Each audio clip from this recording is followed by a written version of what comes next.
Astotxo lastotxo eta saldiko maldiko. Egunero bezala, astotxo lastotxo eta saldiko maldiko lanean zeuden. Eguzkiak gogor jotzen zuen eta gainera, egarri ziren. Saldiko maldiko nekatuta nago eta garri naiz. Arrauntz egin zuen astoak.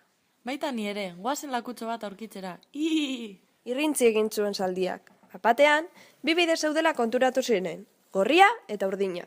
Saldiko maldiko, nondik joango gara? Nondik joango gara ba? Gorritik, laburragoa da eta. Baina, hori oso arriskutsua da. Oztopo asko daude eta. Beldurtia lehena.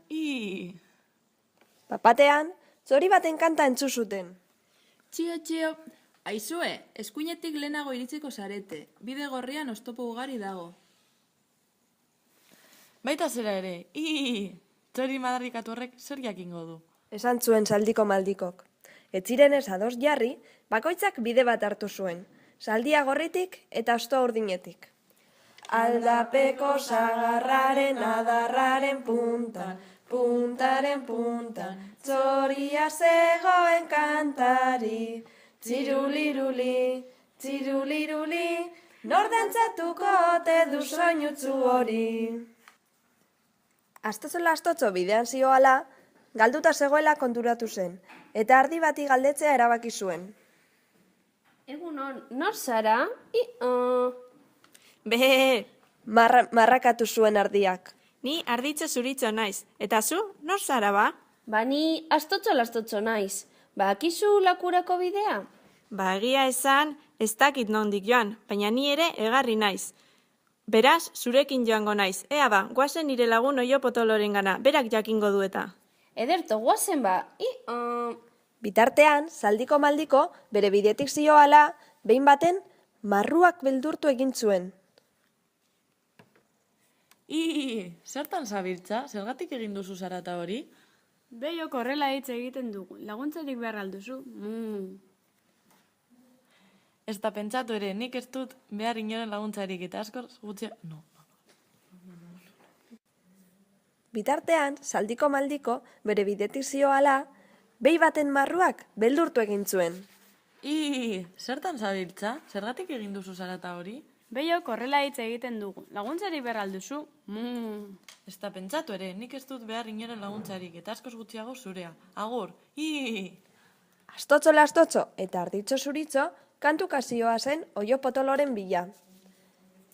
Arre mandako, bihar tolosarako, etzi iruñarako, handik zerrekarriko, zapata eta gerriko, abek zeinentzako, zuretzako. Kantuan zioa zela, Oio Potolorekin topo egin zuten. Kaixo Oio Potolo, Kaixo arditxo zuritxo, norekin zatoz? Kukuruku. Kakareatu zuen Oioak.